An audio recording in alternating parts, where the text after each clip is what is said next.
would be considered a prize tax because you bet money and you won something. And whenever you win something, you won a prize. So every if you're making $300 a day by gambling, you're making $300 a day of taxable income by gambling. And then at the other thing, I see your comments, Michael. I'm not skipping over. Uh, and then uh, if you were to go to that same gambling facility, you can actually get tax forms from the gambling facility that shows how much money you uh, won versus how much money you lost, and utilize that on your taxation because that's actually a prize tax. So no, you don't make tax free money. You just make money you don't claim on your taxes, which is different. Uh, Michael says you're making me depressed because everything you are saying is true. Well, you know what it is, Michael. You know what it is. He says, now I see a lot of people going to college and can't answer a simple equation. So is it smart to go to college if it seems like people aren't getting anything out of it? Um, oh, so hold on a second. You said only 2,000 wins are taxed. So what you're saying is that you're losing more money than you're winning, and then when you win back the money that you had originally lost, which has you breaking even, and you only end up with something like $2,000, but which is throwing away a lot of money. If you're losing money at the casino that much by gambling, and then when you do win big, you won $2,000 more than what you invested, and that's the taxable income that you have. Then no matter how much you're getting, you're only turning up 2,000. But that's a lot of effort. That's a waste of time. I'm gonna come back to the first question. Best investment as a school, college versus trade school, join the army. A trade school would be a better fit for the average individual because a trade school will teach you skills. And that will go back to your question. A trade school will give you skills. And when a trade school, you use the skills from the trade school to get the jobs that the skills are for. But there are soft skills that you can learn on your own without having to go to a trade school. College used to be about networking. It wasn't necessarily about going there and learning how to do the job and getting the degree. It was about attending a four-year institution and networking with individuals, fraternities, and alumni scenarios and mentorship, and then potentially interning in the job that you wanted to have by meeting those individuals in that atmosphere of a college, and then potentially getting that job. Or say like you went to Harvard or Yale or something to that effect, and the employer that you're applying for also went to Harvard or Yale or something like that, because your alumni buddies, they would hire you based on association. College helps you out in ways like if one of your alumni that graduated from your university has the type of job that you want, even if you're not in their fraternity, if you wanted to get in a foot in the door in that particular type of career, you could have them put in a good word for you at their company, and then their company could hire you. And if you have a good work ethic, then you could get the job. So college was more about networking, not actually about learning. Now, another thing is that if you think about the kind of curriculum that the rich and famous have versus the kind of curriculum that the poor and destitute have. The rich and famous have the type of college where they are socializing with each other. They're negotiating deals with one another. Meet me here. Let's go there. And you believe that it's all about partying, but it's not. It's about meet and greets where you meet other individuals, you greet other individuals, you establish bonds with other individuals, because most big level business deals come from who you know. If you don't know who knows where the money's at, because you don't know where the money's at, then you're not going to be able to get your dollars on the table in order to get a profit off of the deal. It just like the guy that's gambling. In order for him to know which tables are hot, somebody's got to tell him that table's hot, and then he can get on that table and he can put his money down and turn over a profit. Same thing with investment opportunities. Somebody's got to tell you that this is a good investment for you to do some research and look into in order for you to even think to do some research and put your money towards that. And then if you did do that research and find out, okay, I can put my money here and I'll get me a return on that, you dive on it while that opportunity is still there. You find yourself becoming financially successful. But it's not just what you know, in college. It is also who you know. And that's what you're going to college for, as far as what do you get out of the deal. Beyond that, you're going to college and you're only really drawing back the uh, you're only drawing back a mediocre education that really is reinforcing the same stuff that you got off of high school, and none of it is teaching you how to invest. It's not teaching you how to balance budgets. It's not teaching you how to expand your financial portfolio. It is only teaching you how to follow instructions and walk out of there with a piece of paper, because that's really what it is. It's a piece of paper. And with online colleges happening right now, you can almost buy your degree offline. What employer has ever reached out to your university and double checked to see if your degree was even there? They don't really care. You say that you graduated from a college, that all they care about is, if you're a lawyer, can you generate this particular document? You can learn that from firsthand experience of filing your own cases. As a doctor, you would have, that's probably the only place where going to college actually does get you hands-on experience when you get into med school. How to do the surgeries, how to cut open the bodies, how to utilize the needles. It's probably the only place. Everything else, the 4-year degree followed by 5 years of education or experience on the job, they're not the same, because you don't get the on-the-job experience from the college. You get the on-the-job experience from networking through the college to that particular type of job as an unpaid intern or a reduced pay intern on that job to get that 5 years of experience. And with the 150% completion rating,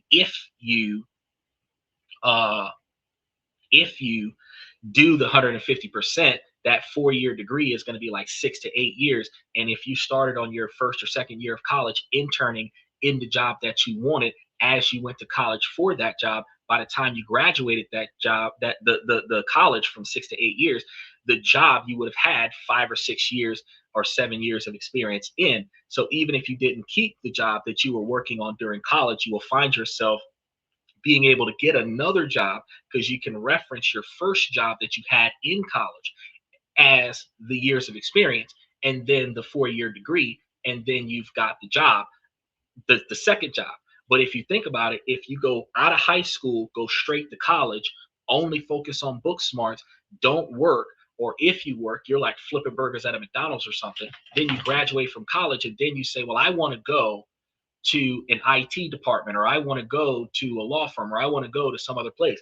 Guess what? You still got to put in that 5 years. So when it comes to that, no, the college doesn't do squat for you. There's some of the richest people around the world didn't even go to college.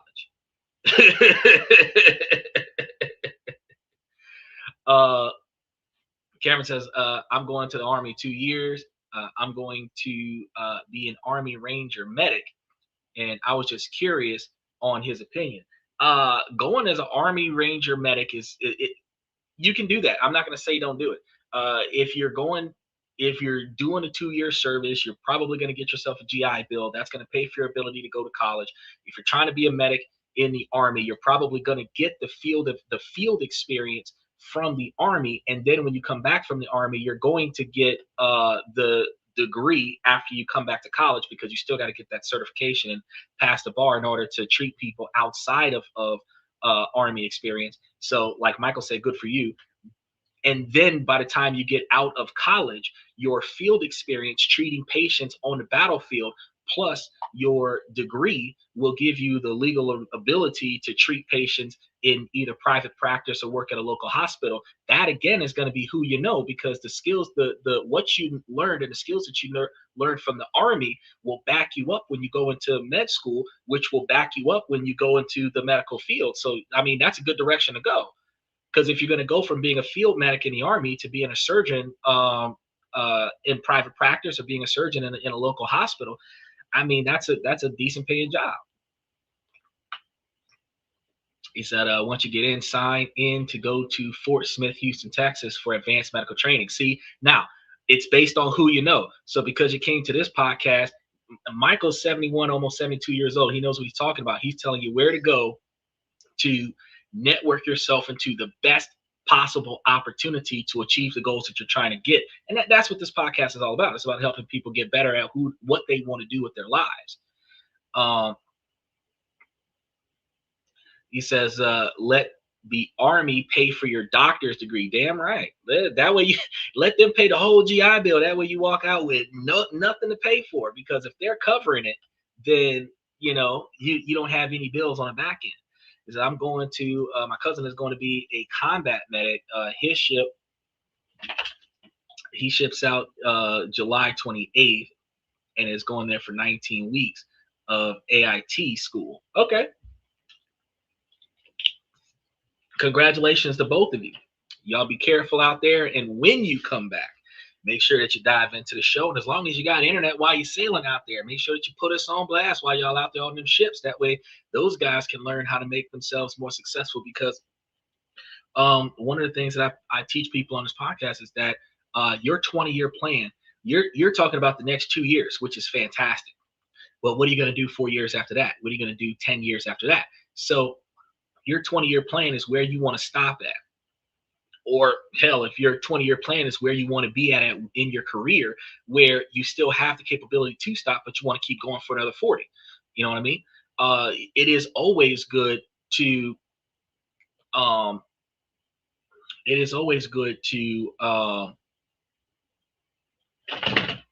make a plan to figure out where you want to be at in life, and then you can talk to your elders and talk to mentors who can give you the information that helps you direct yourself completely to the goals that you're trying to accomplish. And by listening to people like me and Michael and Jolin, whenever Jolin comes onto the show, we have a lot of brilliant minds that come to the show that would provide you with the information that you need to be successful, so that you can take what we give you, and then you can do your research, and then you can find the best way to get your foot in the door.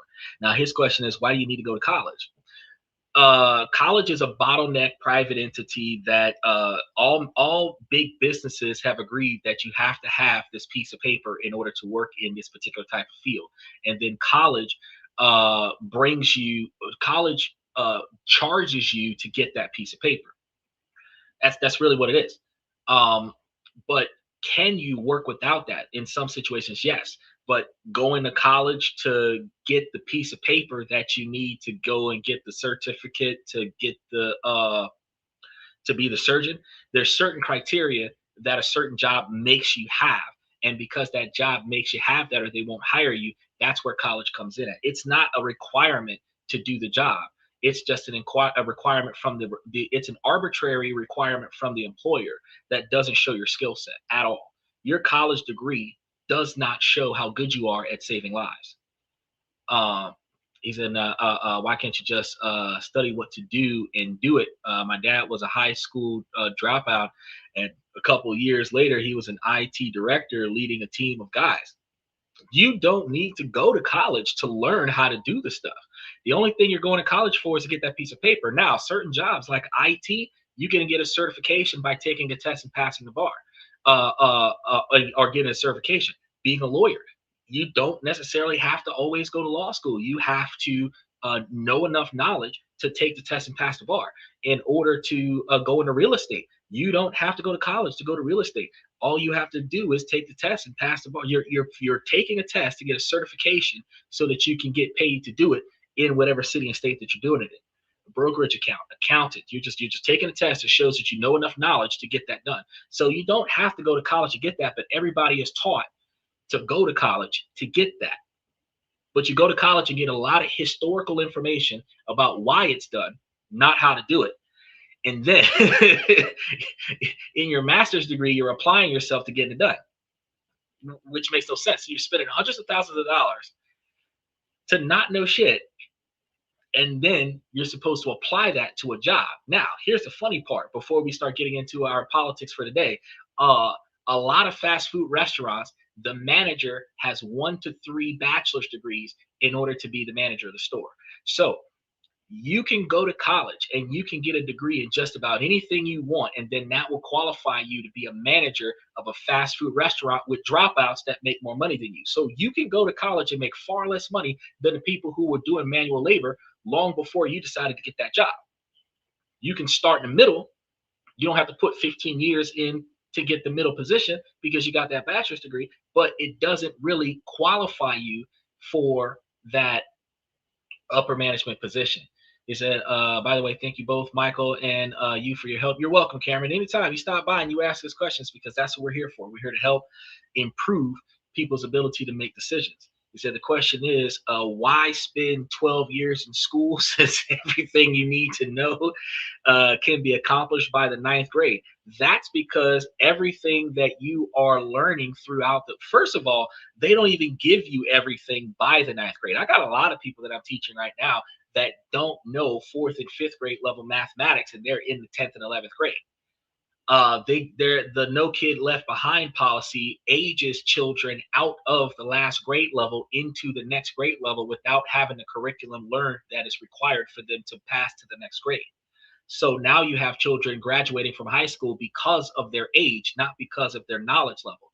If they were uh, if they were to only graduate if they could qualify for the quantity of knowledge for that grade level, you would undoubtedly have 25 and 30-year-olds still in high school.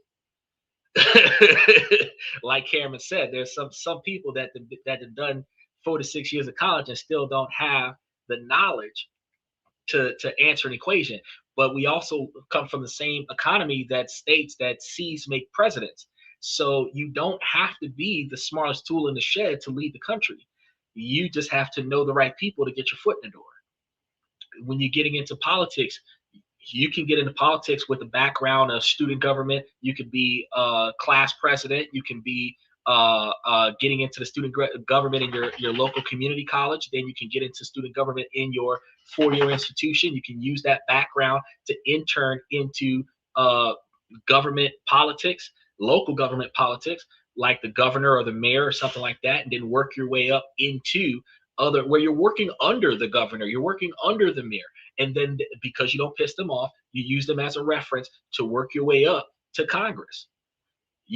But you're going to go places and you're going to meet people and you're going to go to these soirees and you're going to go to these business meetings and you're going to meet the right people, and that person is going to advocate for putting you in a position that allows you to be on the fast track to presidency.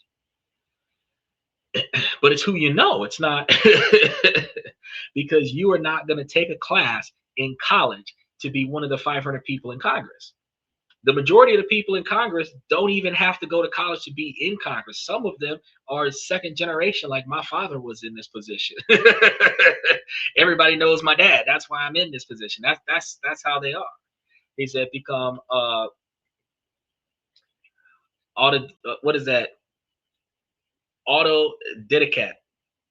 I think you typed that incorrectly, or I'm pronouncing it wrong. I don't know. An aristocrat, I thought you would have been trying to put up there, but we'll figure it out. Now, for today's show, because I know a lot of people are popping in because they want to know what's going on with the government shutdown. We already have this experience happen plenty of times before, but one of the most powerful countries in the earth is stop working again. Okay. Well, not all of it at least, but the really critical pieces have. Oh, okay. So you did spell it right. I pronounced it wrong. Self-taught. See, always learning something new. If you imagine the government is about to shut down, where the very agencies that were created to protect us from situations like 9/11, such as the Department of Homeland Security, you might have a bit of a concern. But here's the truly strange part. Even if it happens, even if the country still gets shut down yet again, or even if we keep going on with this repetitive shutdown behavior, the borders will mostly stay open, and the TSA agents will still be at the airports. So this isn't some movie plot. It's a bizarre legal reality of a government shutdown that continues to resurface itself, where the very people that we trust to keep us safe are forced to work for free yet again. So how is this possible? Well, how can an agency be closed for business while its most essential employees are still on the job, but not on the payroll? to figure that out, we need to untangle the political fight, because with a 19th century law and the lives of hundreds of thousands of workers caught right in the middle of it, this is something that we have been deciphering for a number of years. He says, were you ex-military, Michael? So you sure know a lot of knowledge about the military. Well, here's the thing. While Michael can be ex-military, you don't actually have to do something to know everything there is to know about it. That's one of the things that people don't really pay attention to. Sometimes people do not respect the credibility of knowledge because they do not trust the source enough to research it. However, if he lives near Texas, or he had at one point in time lived near Texas, because at 71 or 72 years old, he's had plenty of time to move around the country. If he has communicated with enough successful people who have performed that exact same task that he has recommended to you, that is enough information, like a Wikipedia post, for you to use that to search in the Texas area to verify if that is still a thing. Because even if that would have worked for him 40 years ago, does it work today? Yeah, see, look, Desert Shield, Desert Storm, and Fort Sam. That doesn't change the fact that that was 50 plus years ago. That was more than 50 years ago. You know what I mean? So while he does have effective and accurate knowledge, medical training at Madigan Army Hospital.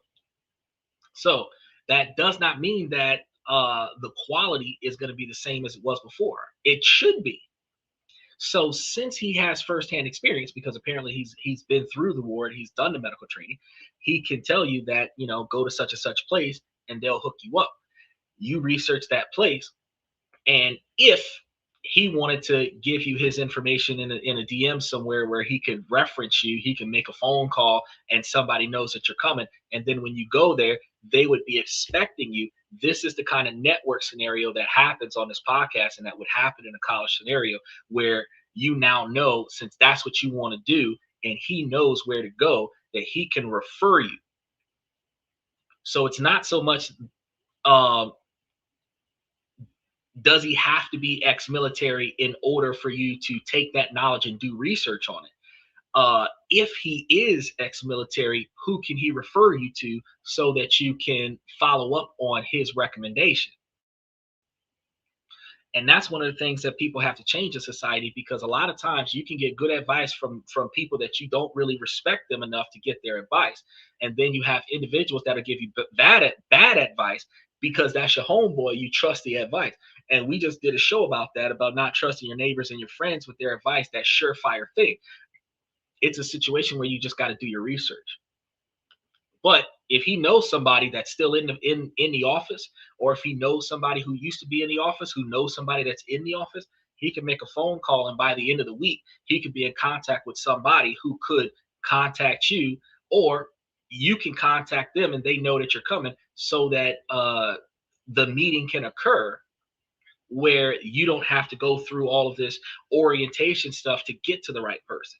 I was telling you guys about backdoor ways to get into jobs, because if you know the alumni, and then the alumni can redirect you to HR, instead of you filling out an application online on Indeed.com, you can actually be talking directly to HR, and that'll give you the ability to get hired faster.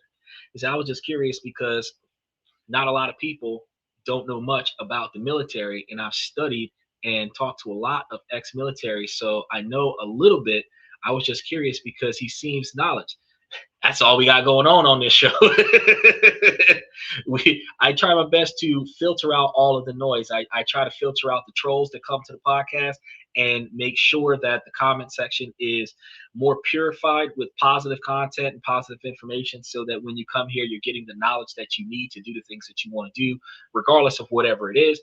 Because the legacy that I build is the success of the people around me.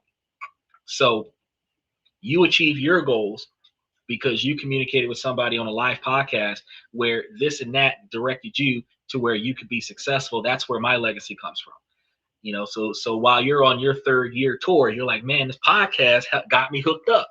I'm watching this podcast, and this podcast got me hooked up. That's the legacy that I'm building. Is that thanks for your service, Michael? Yeah, and you inspire me to join the Rangers. Any advice? Give them some advice, Michael. Tell them what else to do with the Rangers. My father was in the Army. It's I'm an Army brat too.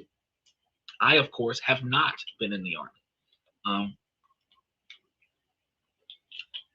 I don't like to follow instructions. However, that's why I'm my own boss, because I read the instructions, I do it the way it's supposed to be done, and then, I figure out a way to do it better. But in the military, you do as you're told. There's only so much of that I can do, because if you're telling me to do something out of spite and that goes against protocol, I'm gonna be asking questions like, why am I putting myself in a position to get court-martialed? I'm not that guy. I'm not like, do what you say, not say. So I don't mean to interrupt your podcast, by the way. It's just nice to talk to someone that has been in the Army. I don't mind, buddy. I don't mind. So here on this and that, where we talk about this, that, and everything in between, we do have strawman conversations where we talk about different things outside of the main topic. And I do redirect back to the main topic, but I do a lot of research. And after I do the research, then I compile a script, and then I segue off of the script and have brief conversations with you guys, and then get back onto the script and produce the information that a lot of people came for. So the podcast could be anywhere between an hour and 3 hours long. Eventually, I'm going to finish talking about what I came here to talk about for the day. And those people who came here to get all of that information will stay the full time. Those individuals that wasn't coming to learn something, because I'm not an attractive girl with my cleavage out, they're going to sit here for a few minutes and then they're going to walk away because they're not entertained. They thought, because I'm on their shorts reel because of the vertical live stream, they thought that this was going to be a short synopsis, and then they found out that this is a live full-time podcast, and they're like, oh, set, and swipe away. So individuals that linger here for the knowledge and then subscribe to the channel, make sure that you subscribe to the channel, Cameron. Those individuals get more knowledge from the archive of information that we possess. And if you take the time to scroll through this channel and look at all the videos that we've been posting over the last couple of years, you will see that there is because we go live every night of the week. And so we have well over 366 videos a year of all of the stuff that can be done to make yourselves better. So I don't mind segueing a little bit. He says, get an MOS that you can use in life, which is a medical transportation logistics scenario. Okay, cool. My MOS would be 68W, which will allow me to be a paramedic when I get out. But I will let you get to your podcast. My apologies. No, you're good. You're good. But I'm enthusiastic by this, because every time I help somebody, make sure that you subscribe to the channel, like and subscribe to the channel. I greatly appreciate that. That helps me reach more people like you that want to get more knowledge and become better people. And I have no problem with having a podcast full of questions on how to be a better person, so that your life is better, not so that society likes you, because I could get two shits if society likes me. I want to be successful for myself. And if we had that top-down mentorship where the elders gained knowledge and shared it with the young ones, we would not have to waste our money on paying these gurus who are going to sell us this seminar, then sell us this membership for $399 a month, for them to be better at for not telling you nothing. You know what I mean? I prefer for you to follow this information and get stuff, and because you're going to be a medic, and then after being a medic, at some point in time, you're going to get tired of it. No matter what career you do, you're going to get tired of it. And following a lot of the stuff that I talk about investing, about savings, about budgeting, when you're ready to retire from being a medic, you should have enough money set aside where you're continuously generating income without having to work. And that's when you can quit. So you do what you love, or you get paid what you need to cover your standard of living, whichever one you got to do. And eventually, you're going to end up in a position where when it's time for you to stop working, you don't need to struggle anymore. And that's the goal. That's the end goal. You're good, Michael. I love it when you jump in, buddy. I appreciate that. Airborne medic. Whew, nothing like doing a heart transplant in a moving helicopter.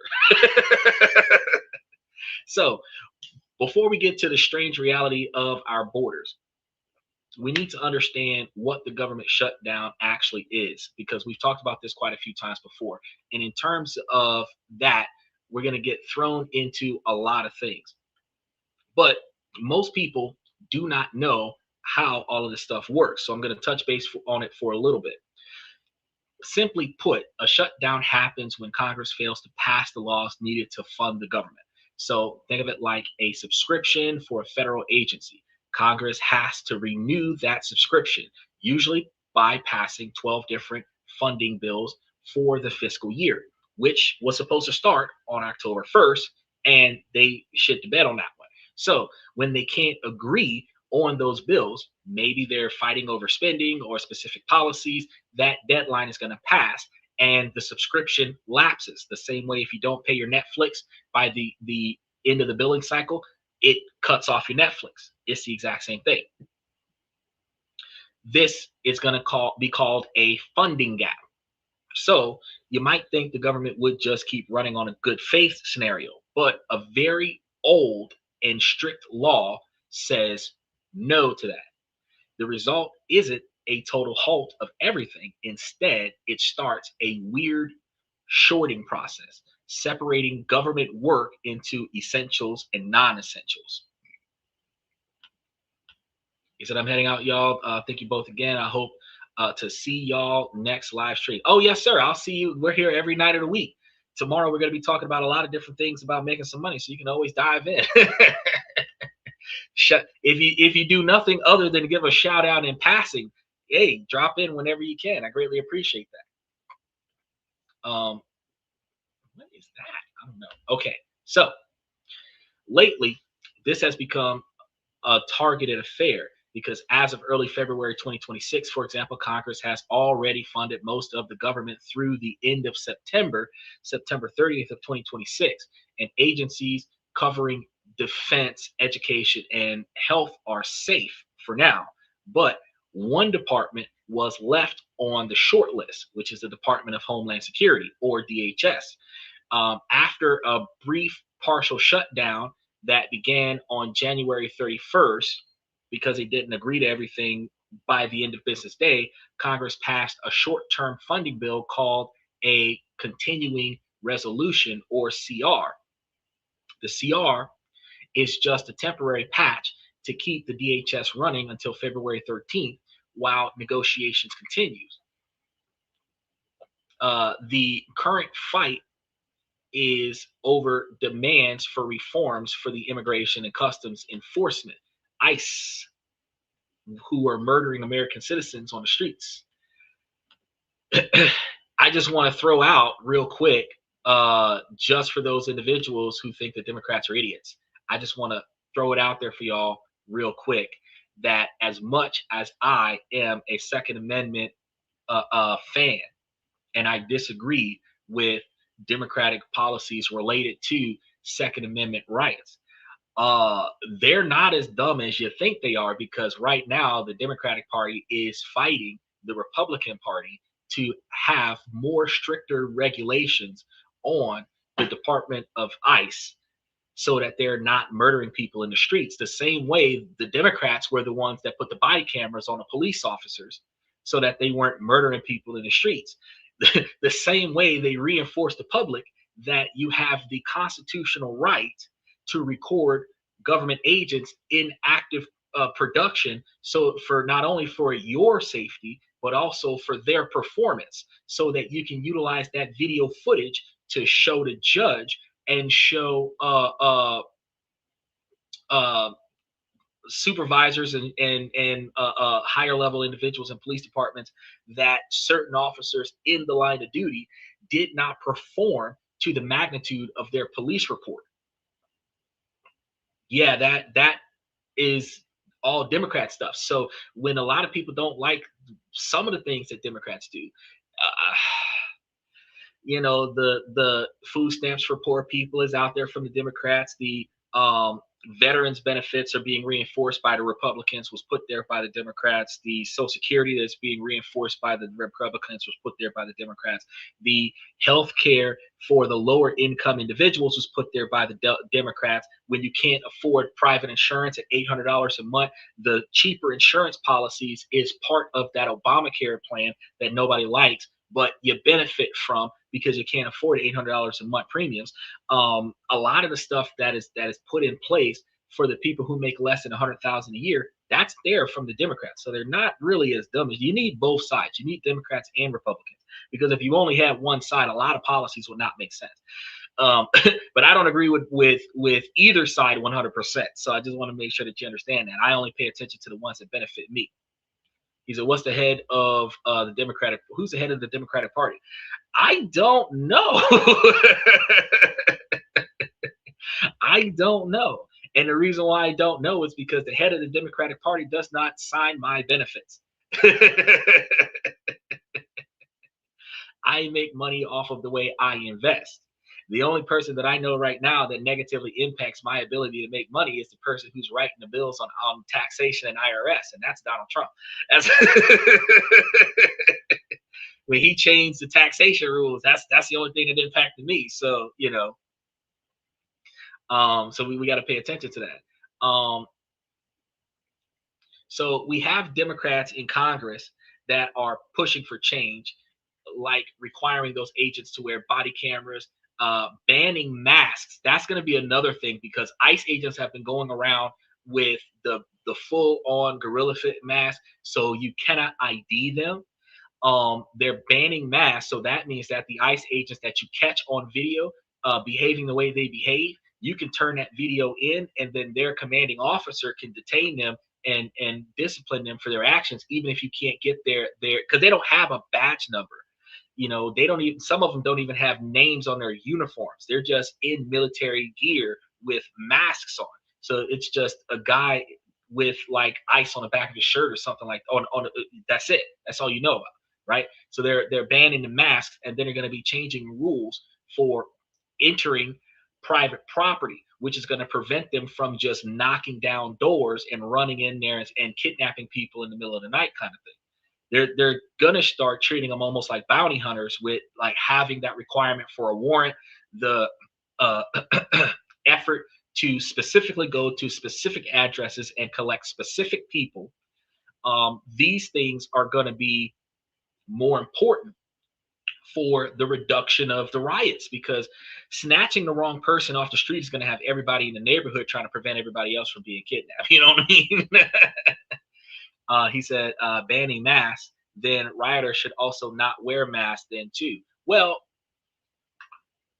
I don't know how rioters not wearing masks prevent citizens from not being unnecessarily harmed by ICE agents. Um, they don't have, to my understanding, in all 50 states, a mandatory requirement to not wear a mask after the pandemic, because they had originally passed a mandatory mask requirement only during the COVID protocols. Um, Typically, inside of buildings, masks were prohibited in places like banks and courthouses and stuff like that. They had to see your face and verify your identity.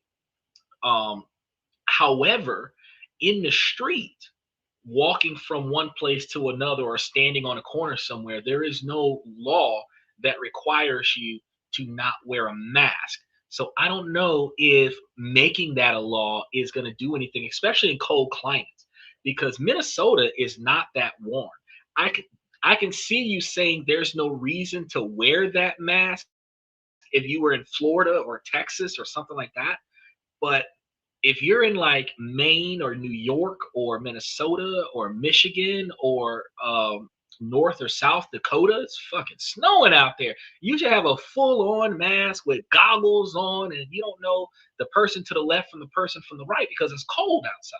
However, you're not supposed to wear a mask while committing a crime. So the laws that would be in place for wearing a mask to cover your identity while in the act of violating a law will enhance whatever charge that you get. It's almost like there's no crime for wearing a body armor. However, if you are wearing a body armor while in the commission of a crime, that body armor becomes a first degree felony. So they're not banning the civilians from wearing body armor, but you can't be shooting at your neighbor because they pissed on your car while wearing body armor. That's unsupported. So you're going to go from a discussion like a rioter that's out there rioting. Let's put up that scenario real quick. A rioter out there with stage 3 body armor on, full on mask, um, and they are antagonizing the police, which to a degree is your First Amendment right. As soon as they obstruct, meaning preventing the officers from getting to their destination to execute their warrant, that obstruction will then be coupled with the possession of a body armor while in commission of a crime, the whatever the charge is for the mask, and now you go from having a simple verbal altercation to two felonies and a misdemeanor, and you're sitting in a federal prison because there's no law that says that you can't do it. It just says that you cannot do it while committing a crime. I said, why would you bring your baby to a riot? As I see, okay. I want to say that there is a double standard of proper parenting, because you should have a babysitter while you are going out there to get yourself arrested. However, it is more responsible that if you couldn't afford a babysitter, that you were out there wherever you are with your child. Now, I also believe that proper parenting requires you to not be in a place that you would know to be, in any other sense of the word, dangerous, and you should not be there with your kid. So if you are a parent, you should not put yourself in a position where your freedom has been restricted from you at any point for any reason, whether it is your fault or not. When you come across this type of knowledge, you are supposed to proactively put forth the efforts to not repetitively experience this type of dynamic. So, ICE is feds. That's not police. Laws that are in place for police civilian interaction are not the same as federal civilian actions. If an ICE agent takes you to jail for enforcing a deportation executive order, you could find yourself on a domestic terrorist list. You could find yourself arrested for areas of treason. And while their accusations do not have to be fundamentally proven in a court of law, it justifies your arrest. And the problem that you will have with that is that even if they let you go, those charges will be on your arrest record, which is identified in public as a criminal history. And you will go from voicing your opinion on a public sidewalk to not being able to get a job because you are red flagged as a domestic terrorist with federal treason charges. You will have problems with getting housing in certain areas because of the charges that you got on that sidewalk. So as a parent, to prevent from having an unexpected, unauthorized arrest that will last you for the rest of your life, it is better for you to not go out there. That ain't your child they trying to take. That ain't your relative that they're snatching up. Don't go out there. Okay? You right now in 2026, this is midterm elections, and this is the year where you vote for. If you do not like what is happening on the streets of your city and state, this is the year where you change the guards. You vote in all new people, vote out all of the existing people so that the people that are here right now causing problems are no longer here. That's your job as American citizens. Standing out on the street and stopping that Fed vehicle from getting through your neighborhood, that is not what you're supposed to do, especially since you're following a history of them throwing bricks off of overpasses and slashing tires and setting cars on fire. Y'all are setting up a stereotype. And for those of y'all that didn't grow up in black neighborhoods, I can tell you from personal experience, that type of stereotype will not go away.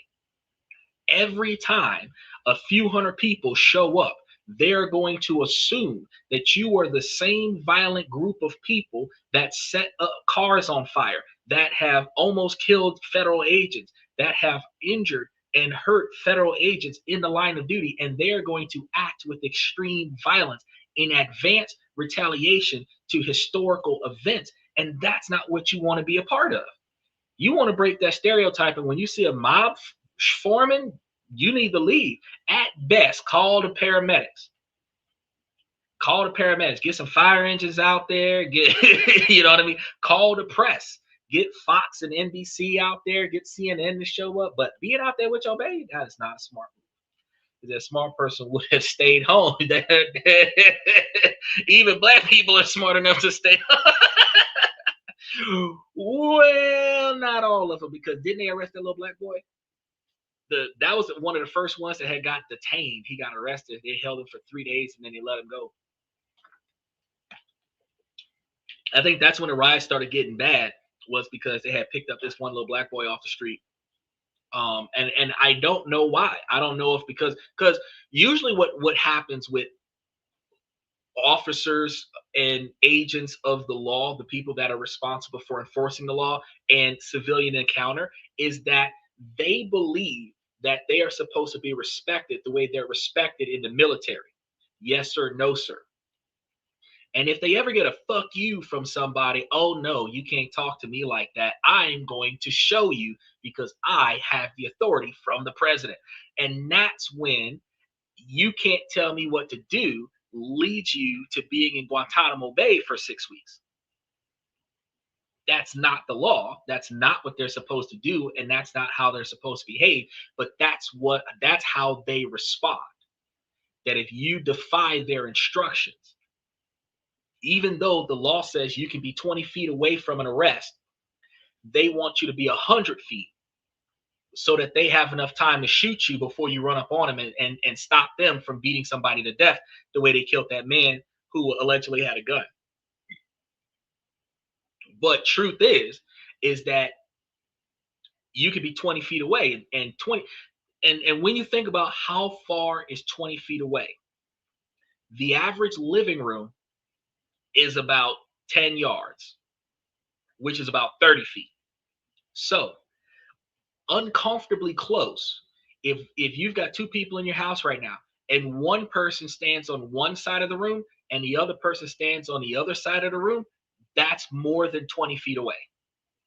And that's your lawful right to stand. That's as close as you can get outside of them putting up barrier tape. That's as close as you can get to that scenario. So if you're more than 20 feet away, which a 3-foot stride, if you got a 12-foot shoe and a 3-foot stride, 20 feet away is about 15 to 20 paces. So if that cop has to take 7 to 10 steps to be inside of your 10-foot radius, you were more than 30 feet away from that incident, which means that he had no reason to communicate with you. So they cannot stop you from being there lawfully, but they will make you go 50 to 100 feet away so that you have more time, or they have more time to react to you running up on them as a threat.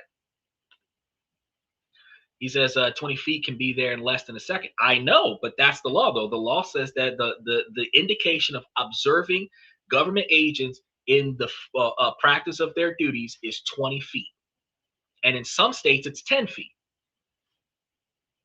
However, in the interest of safety, if you were 30 feet away, imagine your living room. That's the biggest room in your house. If you stand on one side of the room and your homeboy stand on the other side of the room, y'all can record each other. and see like head, feet, skyline, everything, floor, ground, all that stuff, and you see that distance, you back up to that level and say, okay, I am more than 30 feet away.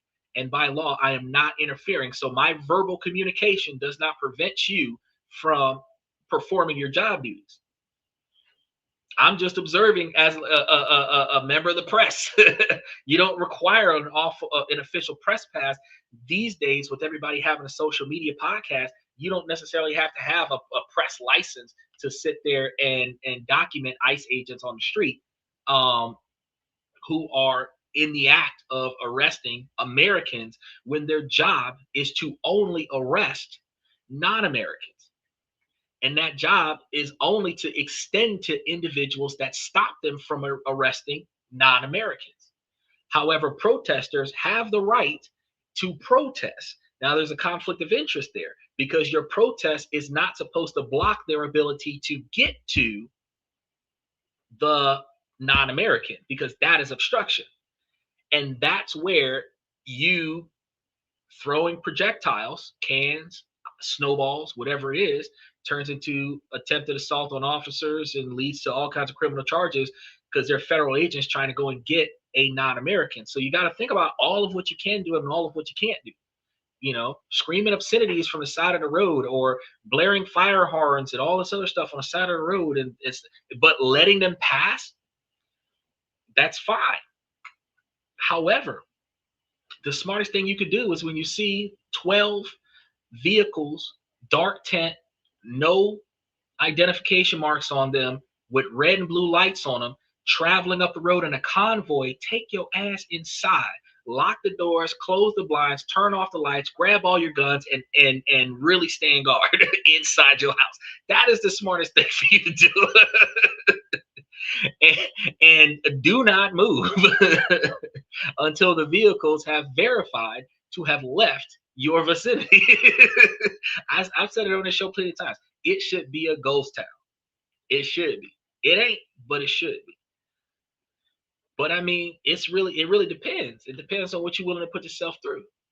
Now, the political conflict that happens with this creates a political standoff, because with all of DHS funding hanging at the balance of whether or not ICE gets funding, that is going to be one of the issues that we're going to be talking about today.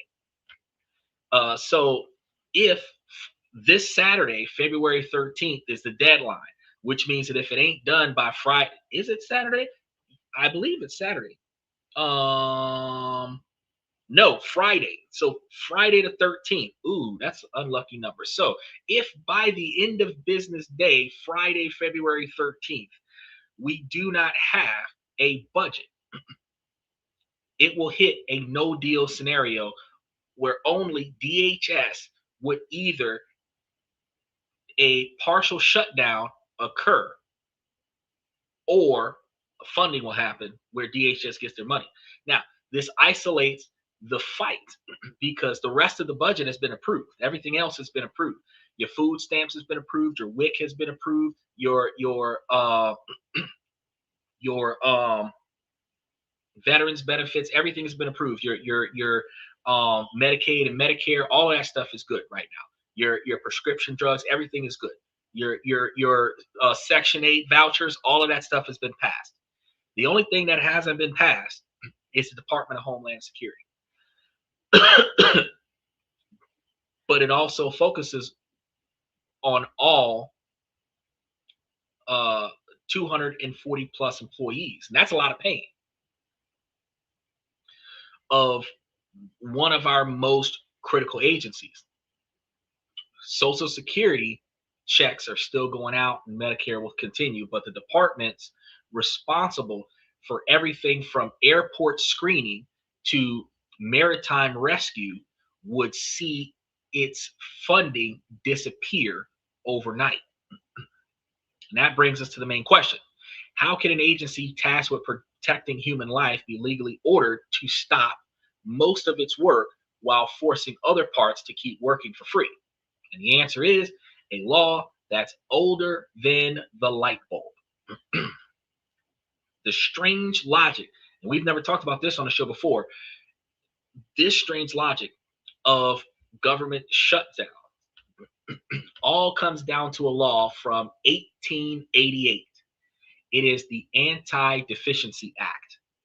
At its core, the act is a simple rule of fiscal discipline. It forbids federal agencies from spending money that they don't have. It is illegal for a government official to sign a contract or spend money unless Congress has already approved it. So, having a massive budget with a little bit of layover on that budget that covers just in case something happens where we don't agree on time, the budget only goes so far.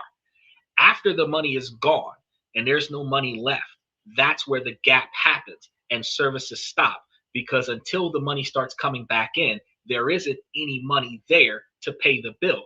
And so it's almost like trying to set up auto pay with no money in your bank account. Until you can verify that there's money in your account, you cannot use this account for auto pay. That's what's happening. It was meant to stop agencies from running up a huge tab and then forcing Congress to pay the bill after the fact. So basically, no spending on the government credit card unless the money is already in the bank to back it up. Now, for the first hundreds of years, the law was interpreted as some possibilities for wiggle room. But in 1980, Attorney General Benjamin Civiletti issued a few legal opinions that changed everything. He argued that an anti-deficiency act had to be read strictly. So if an agency's funding runs out, it has to shut down, period. It cannot keep running on autopilot until they get the budget up and then back pay everything that was charged up. That interpretation created the modern government shutdowns that we know. But the act has a huge exception. It says that the government cannot accept voluntary services, meaning employees cannot just work for free because they want to. So in a situation where you really love your job, it really benefits whatever you're doing, like it's your pride and joy. There's a lot of us have done this plenty of times before and be like, I'll work off the clock because I have pride in what I do, right? Soldiers will do it. Blue collar workers will do it. Come in for work early off the clock and put in some help to help the team out of good faith, right? Stay at work late, clock out so that you don't go into overtime, but still help them get the job done as extra free labor manpower. That is what the government is saying. He said that America should not be in debt. I'm gonna leave that up there for a second. So the law says that you're not supposed to voluntarily work for free just because you want to. And it's going to make the exception there for emergency services involving safety of human lives or the protection of property. So law enforcement's got to work even if there's no pay. Medical providers, firefighters, defense and safety have to work. They are decided as essential. Now, with what you're saying, Michael, is that we shouldn't be in debt, assuming that we're not supposed to spend more than what we have. Well, see, the budget that we're talking about is who all gets paid. And that Anti-Deficiency Act is to not pay a bunch of people for service that we don't have money to back up. So this bill, the shutdown, is basically about payroll. Ultimately, that's what it's about. It is about payroll. It's not just payroll, because you have services like food stamps and Section 8 and VA bill and Social Security disability. But again, when you think about it, it is still a form of payroll. How much money you get from your food assistance is your allotted payroll for the month. How much you get for your Section 8 housing is your payroll for the month. How much you're going to get for your veterans benefits or your disability, it's payroll. Each person gets a check. That's payroll. So the deficit that we have, the 1.6, $1.5 trillion deficit, is not all payroll.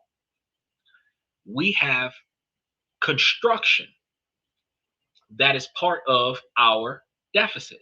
We have import exports of goods and services that is part of our deficit. Um, there's a lot of things that I can't even think about off the top of my head that is part of our deficit in addition to payroll.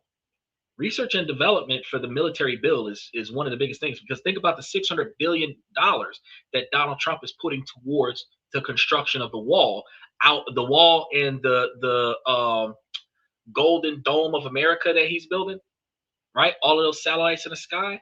That $600 billion out of the $1.6 trillion, there's still another $1 trillion of debt there if he didn't finish that wall. See what I'm saying? So we're in debt because of the construction, the research and development, but the salary, the payroll, that's the annual budget that we talk about, and that's where the shutdown comes from. Do I get paid today? Whether it's food stamps, whether it's Social Security, veterans benefits, whether if I'm a federal agent and that's my annual my biweekly salary for going to work every day, do I get paid today? That is payroll. So that's a little bit different from the total debt that the country wields. But the country likes to sell that debt to China. China's got a lot of shares in government bonds. um, but this one phrase is going to be key to the whole paradox, because it's going to create two categories of federal employees: the essential emergency must stay employees and the non-essential employees that must stay their ass at home.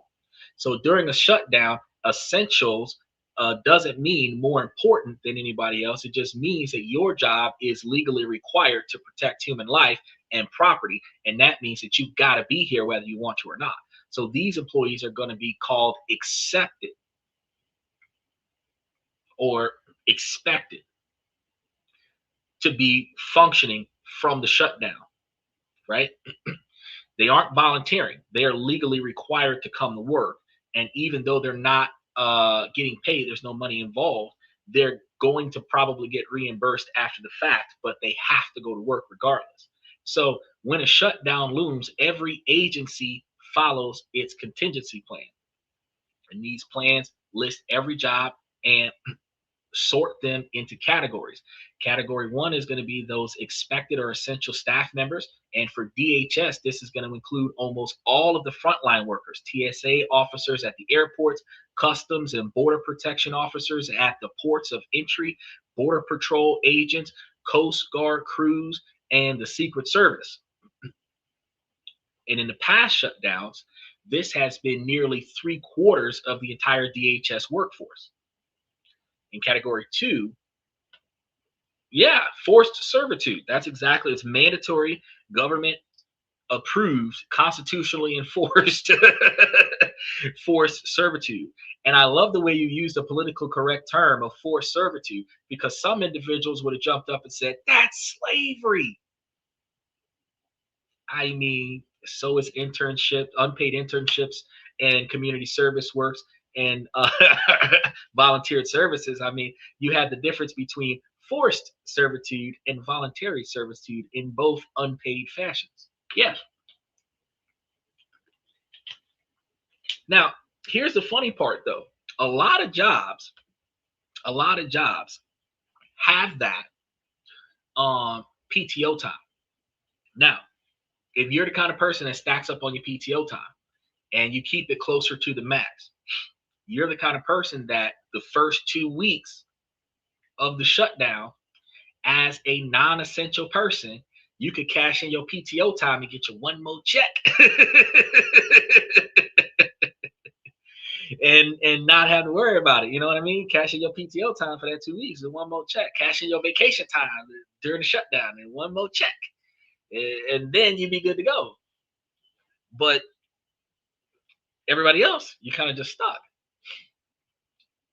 But these employees are going to be furloughed if they're non-essential. So hold on. The second category is going to be the non-accepted or non-essential staff, and those are going to be the employees that are going to be furloughed, which is a fancy word for being sent home and legally forbidden from doing any work, which is a nice way of suspended without pay. Closest thing to being fired. They can't check work emails, they can't make work calls or volunteer to finish up any projects at all. They cannot, and that includes science work or anything like that. They cannot do anything that requires them that or entitles them to any kind of compensation. And this group is usually made up of people in administrative roles, policy analysis, researchers, and trainers. Their work is vital long term, but it is not seen as immediately necessary to protect life and property. And there's also a third category, employees paid from a different money pot. The best example is U.S. Citizenship and Immigration Service, or USCIS. Woo. This agency is mostly fee funded. The money to process green cards and citizenship applications come from the fees people pay, not from Congress. So during a DHS shutdown, most USCIS employees keep working and, crucially, keep getting paid because the money is already there to cover them. This legal maze explains how the borders stay open to take visas in during a government shutdown. The CBP officers checking your passport is an accepted employee, mandatorily required to be there. But what about the Anti Deficiency Act, which doesn't do anything to provide the money to pay that officer to go to work, right? Well, it's going to create a legal duty to work, but no way to get paid during the funding gap. There's going to be essential workers on an IOU format from the government where you'll get paid eventually. Can I borrow a hamburger from you today that I'll gladly pay you tomorrow? Acronyms, there's so many of these bitches. Boy, I tell you what, when I do research, I be sitting over here like, fuck. The alphabet boy. Whew. So while in 2019, there was a law that guarantees that these essential workers will get back pay eventually whenever the government comes back into action. But that doesn't help them pay their mortgage or buy groceries right now during the shutdown. This is the bizarre reality. Not technically working for free, but working without current pay. And that reality has consequences for everyone, because when a funding gap hits DHS, because of ICE, it doesn't just turn off the lights, it turns the massive agency into a kind of ghost ship, still sailing, but with only a skeleton crew.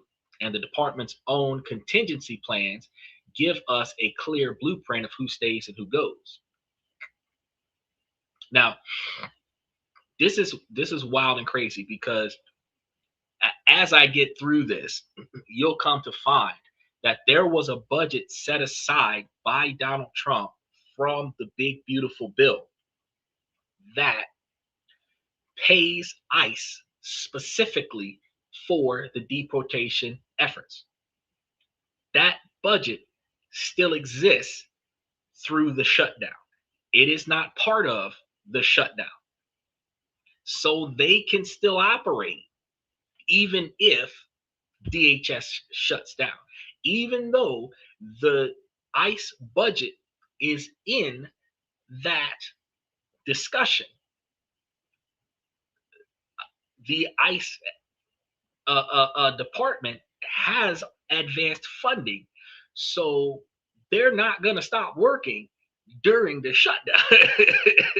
The airports will stop working, but the people on the street with the tanks that are messing with the kids on the street, they're not going to stop working because they are, there's a budget for them. There's an advancement separate from the stuff that they're talking about right now.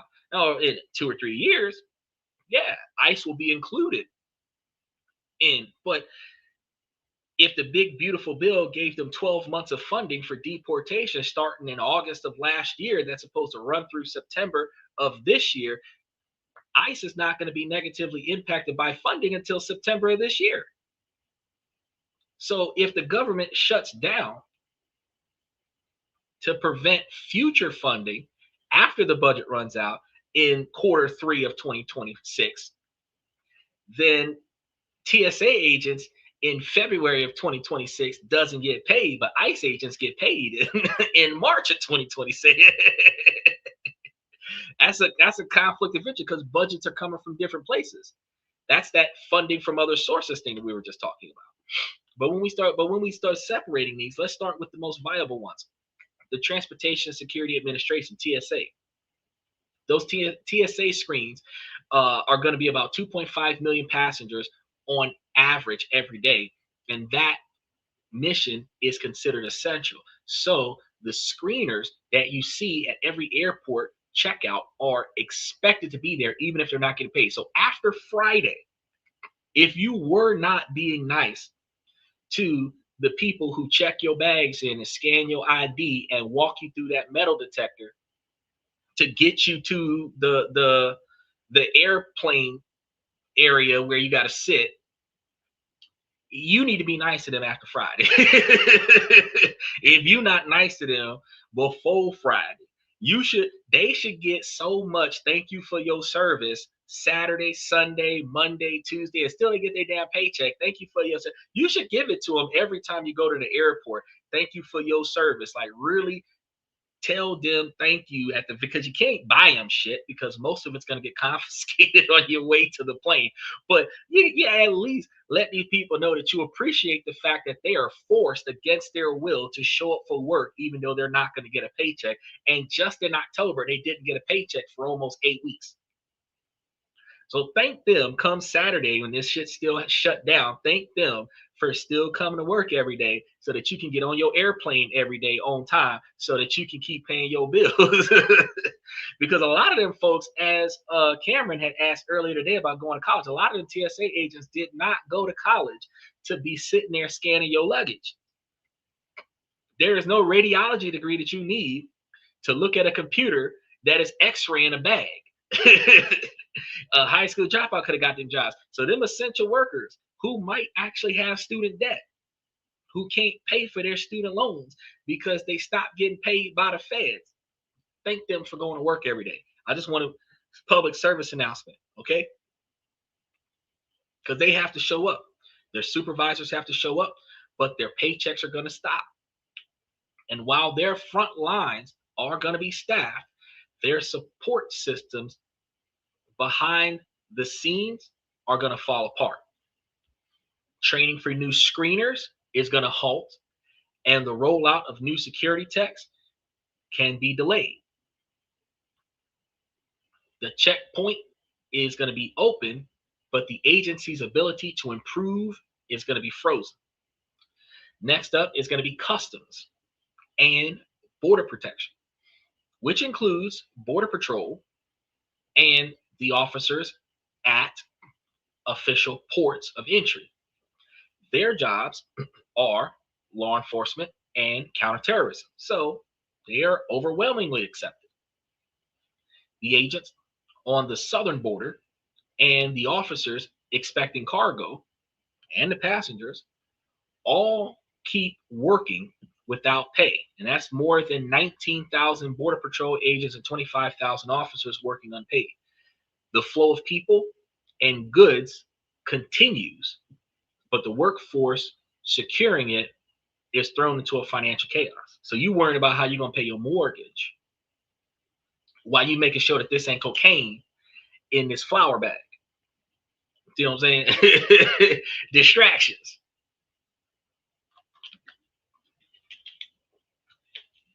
pay your salary if you look the other way. That's how bribery starts. Then you have that Immigration and Customs Enforcement, ICE. This is one that is a bit more complicated because many ICE key functions like detention and investigation are often funded by multi-year budgets, which is what happened with the Big Beautiful Bill, that aren't part of the annual fight.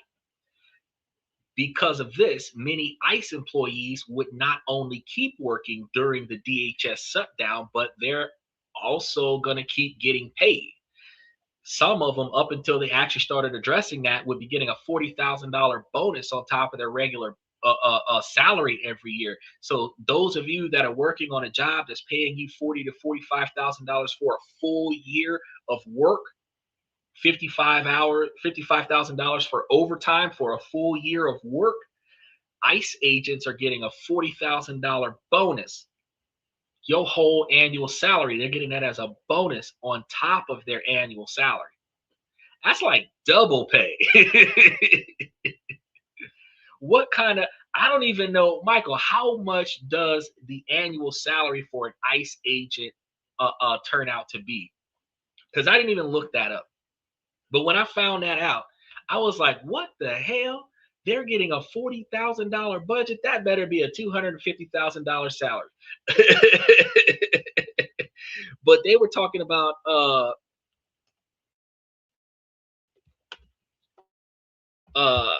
in the White House, the Congress or whatever, they were talking about the $40,000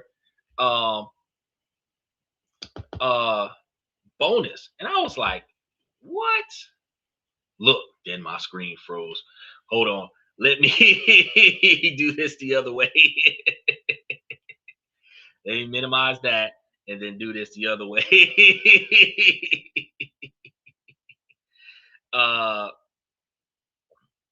See, Mike, you were supposed to be diving in with facts and information.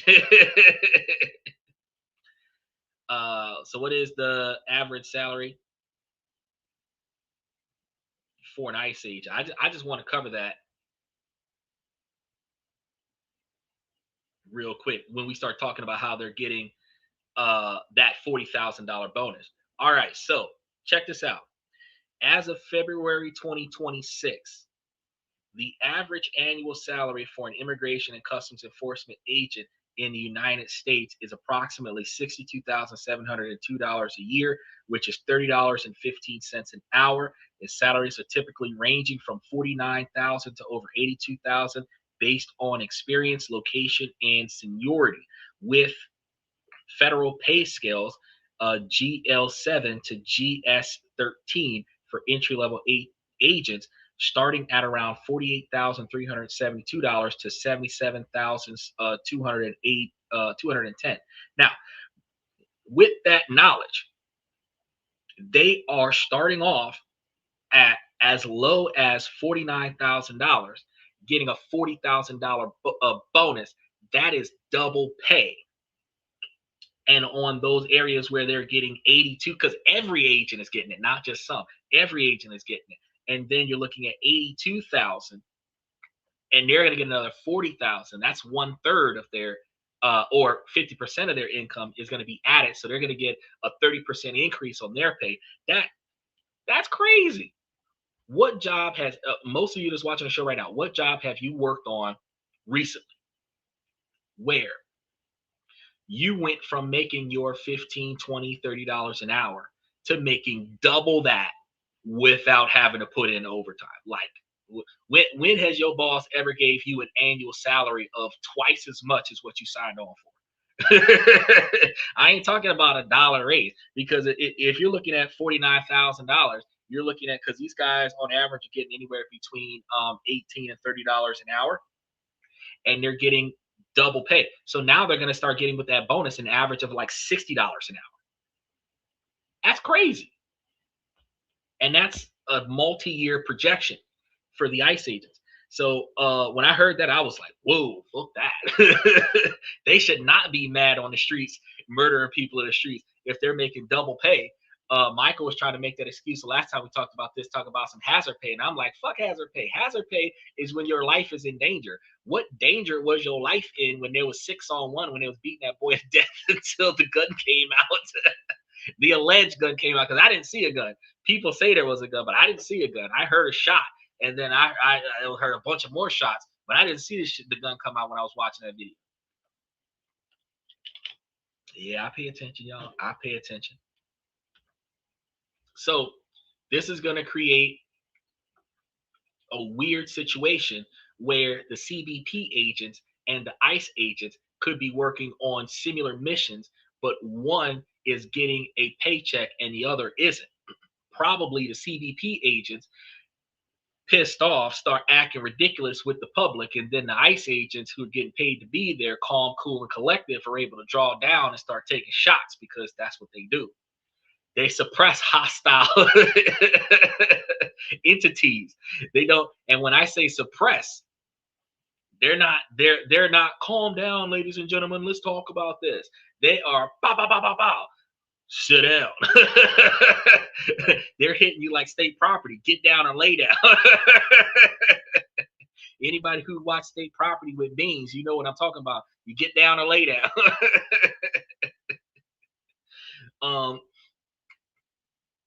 The U.S. Coast Guard, USCG, is another critical piece. As the branch of the Army or armed forces is national security missions, search and rescue missions, port security, and some law enforcement at sea.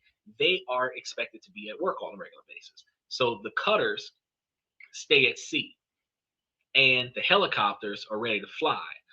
But just like their colleagues on land, they work without pay. And this is going to be a huge blow to morale for a service where people are often deployed for long periods of time, and their family is depending on this income. The U.S. Secret Service, USSS, followed the same rules in its main job of protecting the president and other leaders. Uh, it's a non-negotiable. So those protective detail continue, and the agents are expected to be at work without pay. It is a surreal scenario. So you are going to get gunned down on behalf of the president. He's getting paid because Congress gets paid, the president gets paid, the president's a billionaire, but you are broke.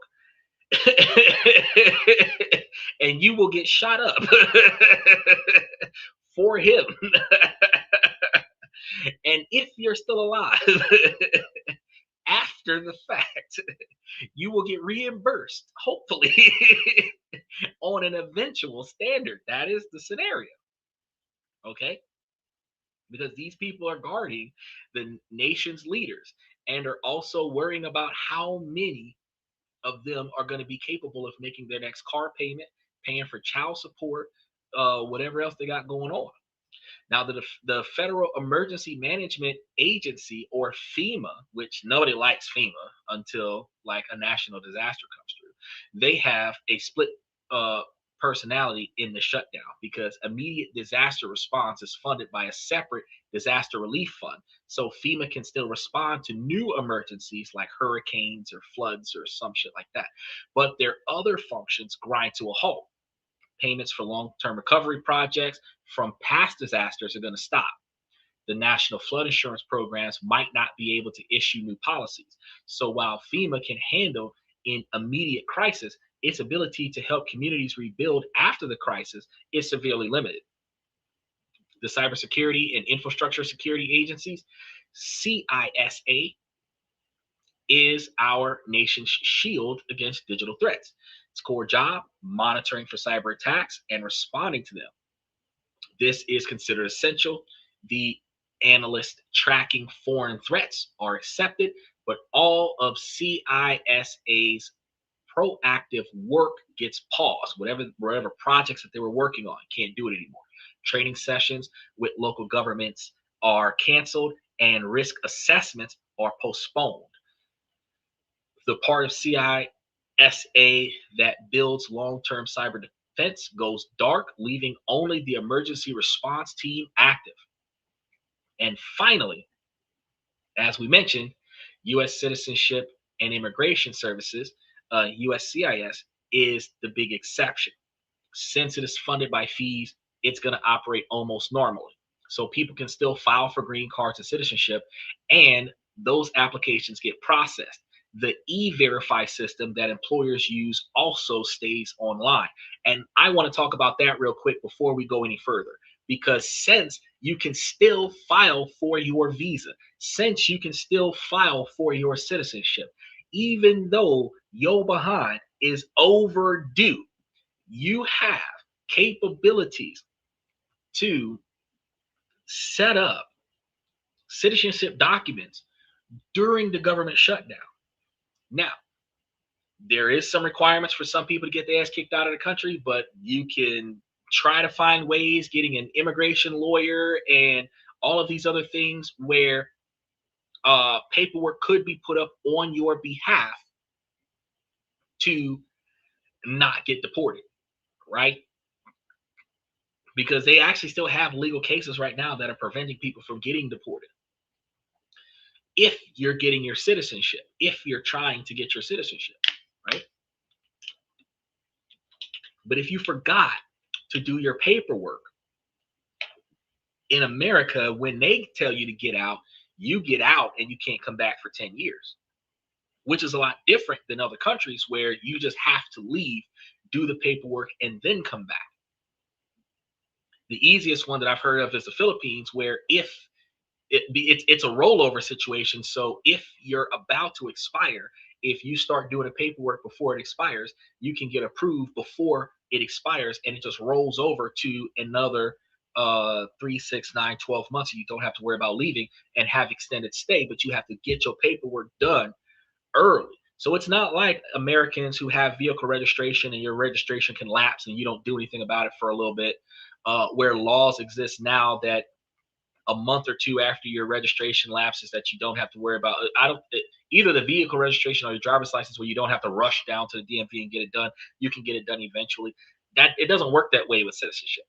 Citizenship is the legal authorization from the government for you to be in the country. And once that timeline elapses, you are supposed to already be gone, not getting ready to leave. So if you're planning on staying, you are supposed to put forth the extra effort to come into the country or stay in the country by doing the paperwork correctly. If you're on that citizenship process or you're on that green card process where you're allowed to maintain residency in the process of getting your citizenship, where citizenship is usually like 10 years or longer, and green cards can run you 6 to 10 years, and residency can be afforded to you. Temporary residency can be afforded to you, and long-term permanent residency can be afforded to you throughout that 10 to 20-year process. Half your life you could be trying to become a citizen, but you're legally allowed to stay, so you're not getting shipped out. That's a huge difference. And they got people who were on green cards. They're flying back and forth with no problem. They got houses and apartments in California that they don't have to worry about ICE. They be high-fiving ICE on their way to work every day. You know what I mean? But there are some who refuse to do it. And I don't understand why, but they refuse to do it. And then when they come and kick on your door to evict you out of the country, you want to resist them like them folks that their car get repossessed and they want to fight the repo man. Like, bro, all you had to do was just pay the note. You trying to fight this dude because he got paid to come and take your stuff. You can't even call the police. He's got a contract to come and take the situation. These guys got a warrant to come and take you. There's nothing you can do about that. You have to cooperate. So there's no reason why we're protesting in the streets to prevent federal agents from coming to acquire people who refuse to follow the rules. There's no reason for that. And that's an issue that not a lot of people think about when they're out there protesting. But across DHS, the story is going to be the same scenario. The jobs needed for immediate safety continue, but the people doing them aren't getting paid. And all the work that supports them is not going to be getting paid either. training, planning, HR, research, all of that's going to stop cold. So sexual harassment complaints gonna have to wait until the government's not shut down anymore. And this is gonna create an agency running on fumes. Now, DHS is not ICE. ICE is part of DHS on its own budget. So DHS is not getting paid while ICE is getting paid on a multi-year contract. Um, and they're able to handle today's crises, but a lot of these people are going to be losing the ability to prepare for tomorrow's crisis. Now, behind the legal jargon and contingency plans, there's a real human cost because this is forcing hundreds of thousands of people to work without pay, which isn't some abstract economic event. Okay? It is a personal crisis that hits families everywhere. It tanks morale and it can even threaten our security. Imagine you're a TSA officer, you get up for dawn, before dawn, right? You're standing out there for hours, dealing with stressed travelers and screening for threats. Now imagine doing all of that, knowing that your bank account is running on empty and your next paycheck has been canceled indefinitely with no observed probability of when it will be reinstated. And this was that reality during the 35-day shutdown in 2018 and 2019. And this was the reality in the, what was it, 46 or 48-day shutdown in 2026. The financial strain is immense. Mortgages are still due, car payments don't stop, and childcare costs don't care about deadlocks in Congress. During that record-long shutdown, the strain became obvious because the rate of TSA officers calling in sick shot up, hitting 10% on some days. And these weren't organized protests. They were individual acts of desperation. Some officers couldn't afford gas to get to work, so they called out. And even if they don't get the paycheck right now, if you can't go to work and you use a PTO day to stay home for a few days because you don't have the gas money, you use your PTO days. You know, others had to pick up side gigs like driving for Uber just to make ends meet. And this leads to longer security lines at major airports and, in some cases, closed checkpoints where they can't utilize them because they don't have enough manpower to facilitate them. This is going to be a perfect example of how a political fight in Washington directly messes with your travel plans. And it messes with your paycheck if you're working in the airport, right? And it's not just TSA. Think of the Coast Guard families. One spouse might be on a cutter at sea while their partner at home is trying to manage the bills with no income. You know, or a border patrol agent in a remote town whose family depends on completely on the federal paycheck, and these aren't high-paying jobs. And many federal workers live paycheck to paycheck, like millions of other Americans. So a shutdown forces them into impossible choices: taking on debt, burn through savings, or even going to food banks to pick up extra food and resources. The effects on morale is going to be toxic. And these are the public servants that swore an oath to protect the country. And during a shutdown, they are used as political leverage. This creates resentment and makes it harder for the government to recruit and retain good people in the long run, because there's only so many times that you're going to not get paid from this job before you be like, fuck this. I could have still been getting paid as a mall security guard or something. One of those Walmart guards with the AR-15 in California stopping people from stealing Cheerios out the grocery aisle. I could have got paid for that instead of doing this, right? So after that 2018-2019 shutdown, where more and more TSA agents were quitting, why would you choose a career where your income can be switched off at any time? right?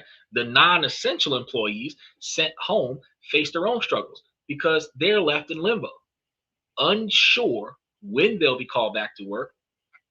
This halt in their work has real consequences because the people who write policies, analyze intelligence, and procure new technology are all sitting at home. They're not capable of finding another job because they are already employed. They're just not being paid. It is possible to try to obtain unemployment, but it usually takes 6 weeks to get that started. So, since you have a job, even how do you get unemployment compensation when you're technically not unemployed? You're just suspended without pay. You know, their projects are going to be frozen and their expertise are going to be wasted. But when the government finally reopens, there's going to be a massive backlog of work. And these people are going to be frustrated because they have to do side gigs like Postmates and Uber Eats and all this other stuff to try to make ends meet until they can get back to work. And we're recognizing that that's going to be delaying vital modernization for months to come. Now, federal contractors are also going to get hit hard. And I've talked about this before. Many small businesses depend on government contracts. And during the shutdown, payments for completed work are often going to be delayed, forcing them to lay off their own employees. So the contractor has to not pay their workers.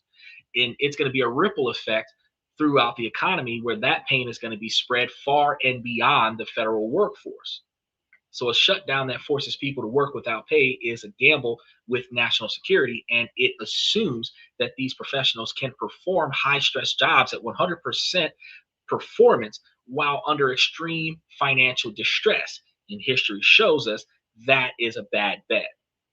The system is designed to keep the front lines legally running, but it ignores the human reality that a person worried about feeding their family might not be the most effective guardian at the gate, right?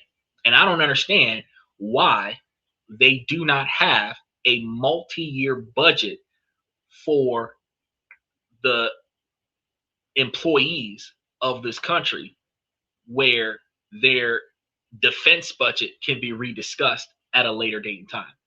Certain people like TSA agents and you know what I mean, the certain individuals that are literally putting in effort to keep us safe should not be with us. I can't say everybody should get a paycheck on a regular basis, but they should have contingencies in place where the essential workers are getting paid, even if the furloughed workers are not. There should not be a situation where the essential workers do not have a budget.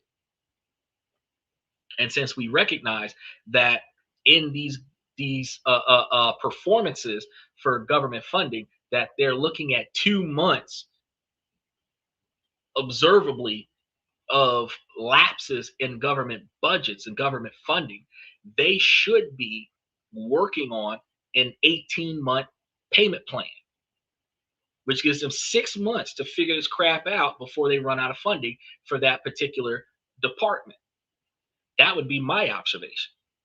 Because from October to January is what? Almost 6 months.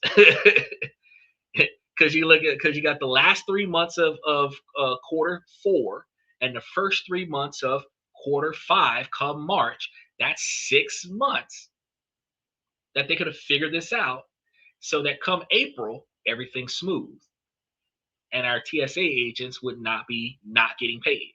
That would be my observation. But I'm only one of what would have been 500 and something votes in Congress.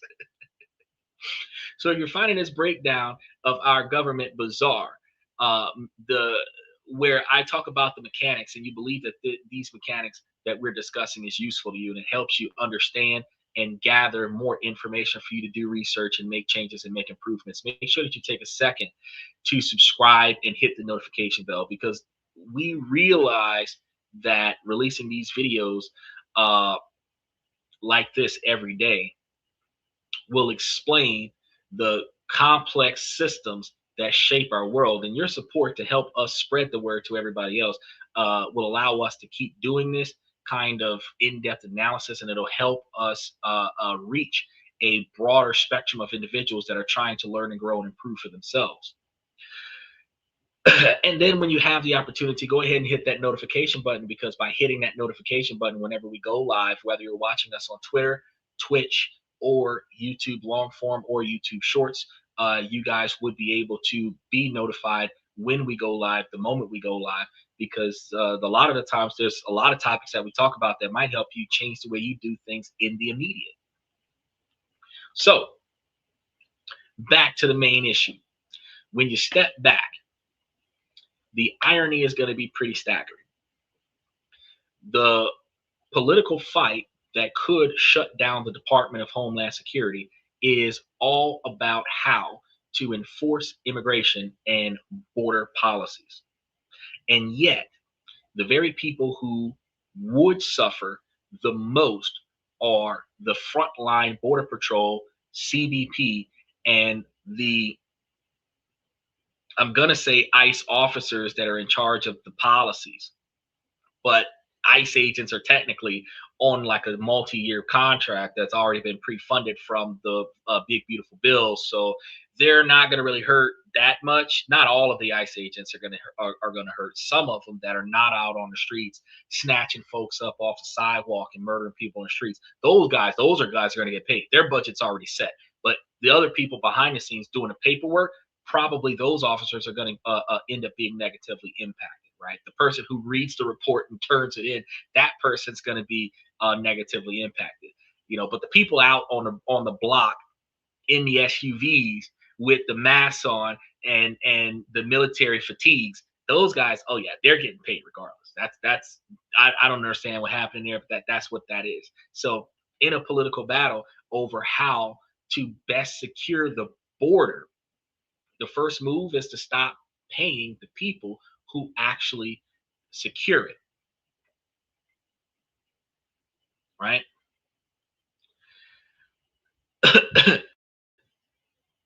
you need to change your position. Instead of not paying the people who protect the border, you need to stop paying the politicians who controls how the border gets protected. Because since they're the ones that are not making a decisive decision, their paychecks will stop if they don't make a decision. Personally, I think that should be the way things are operating. Not me in the White House. But if I would have been, if I would have been in the House or the Senate, that would have been my position. But this isn't just ironic.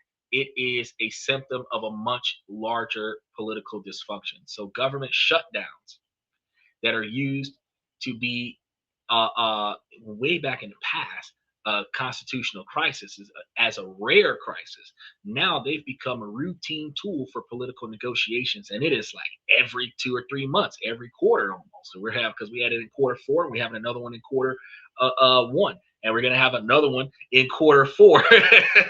So be prepared for that, which is why I give you guys ways to make, save, and invest money so that you have extra money on the sidelines. Because if you're not going to quit your Fed job, you're not going to quit your government funded job, you need to make sure that you have a backup plan for government funds, because like they get this budget under control and our funding is good through September.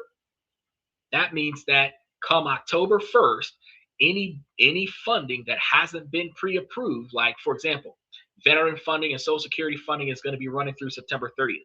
If they validate and verify that stuff now, where they're good for the next 18 months, then their October budget is not going to be impacted. They're still going to get their money. They're still going to get their VA budgets. They're still going to get their Social Security budgets, but everybody else is not going to get paid.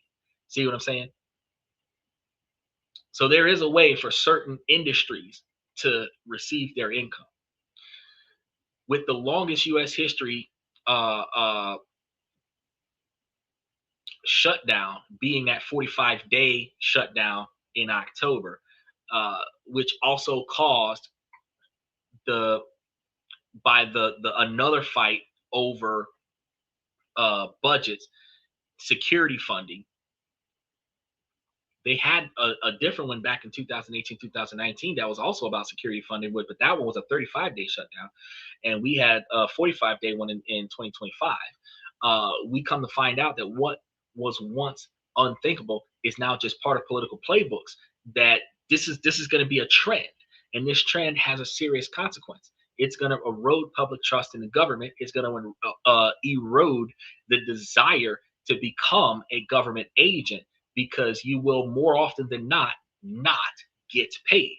And those individuals who live a life of auto pay, because you're working as a Fed, you wake up, you go to work, you go to bed, you at work sometimes, because sometimes you're, as a salary employee, you're at the job whenever you're at the job, because your job doesn't necessarily have a specific location, especially if you're part of the CIA and you're going wherever the president goes. You just keep living until your car gets declined. That's it. You just keep living until your car gets declined.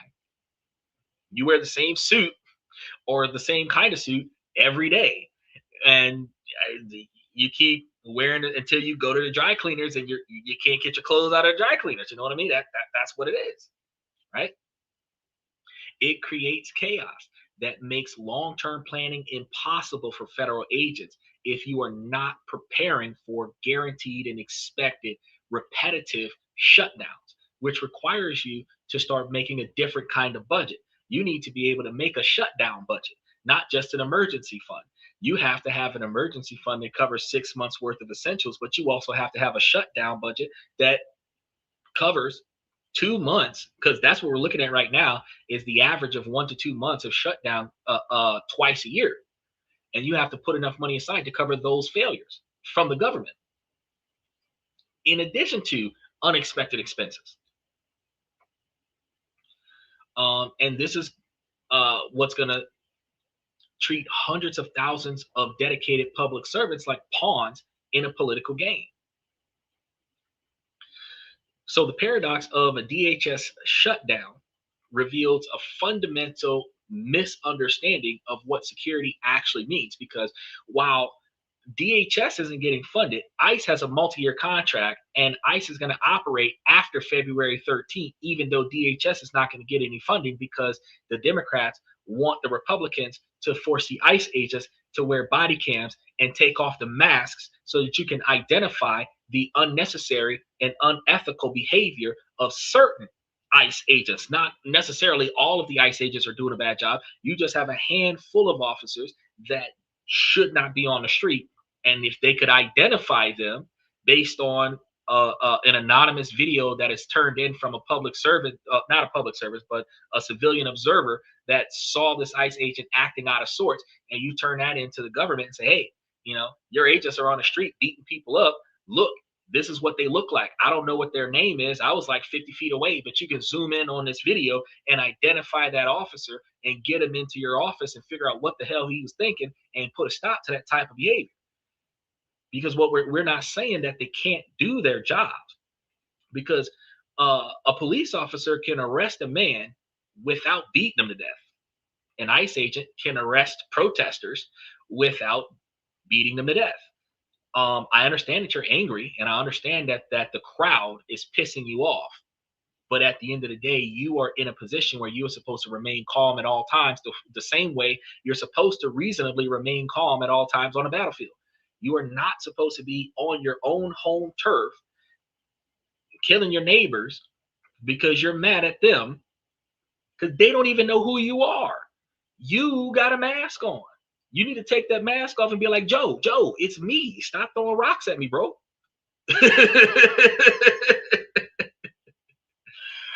But at the same time, the lack of accountability comes from your ability to put on a mask for your job and run out there like an armed militia, threatening the safety of people, because what are they going to do about it since they don't know who did it?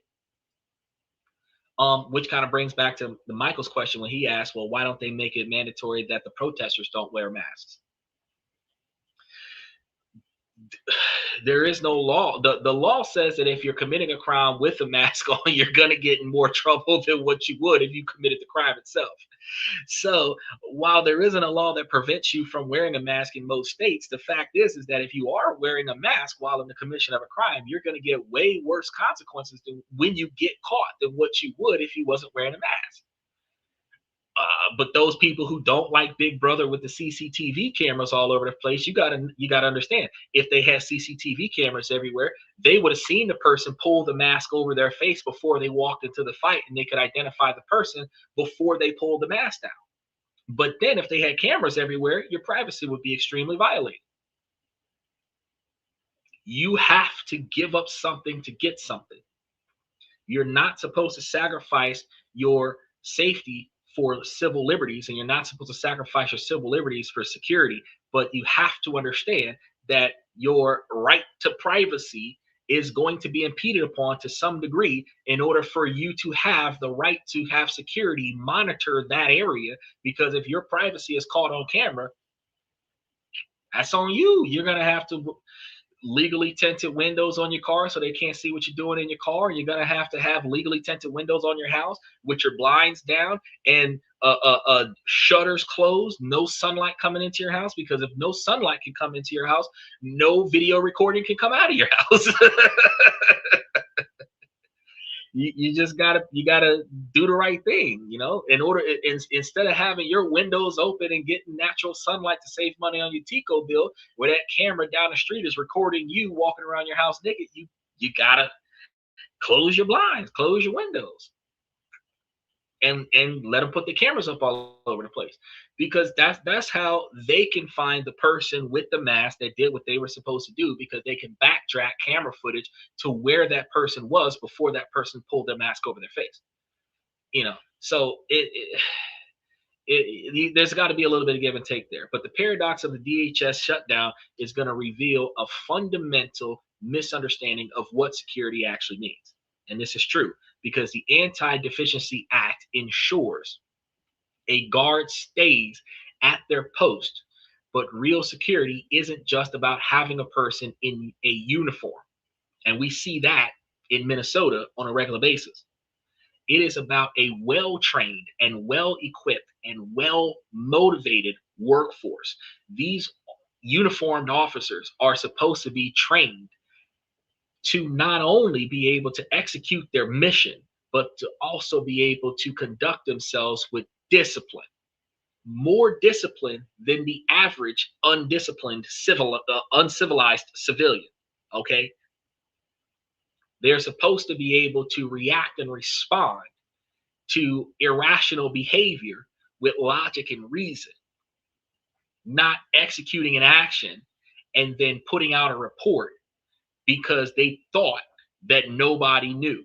We're in an era of technology. You need a body camera on for your own personal safety as an ICE agent, but truth be told, body cameras should be widely sold, and every civilian should have one on their person so that they're not holding their cell phone in the midst of this situation. If you could get a body camera that backs up data directly to the cloud, where even if they snatched your equipment off, that you still had a document of what happened so that you can show it later on, that would be safer for you as Americans than the situation that we've got now, where we're at the mercy of what they write on paper.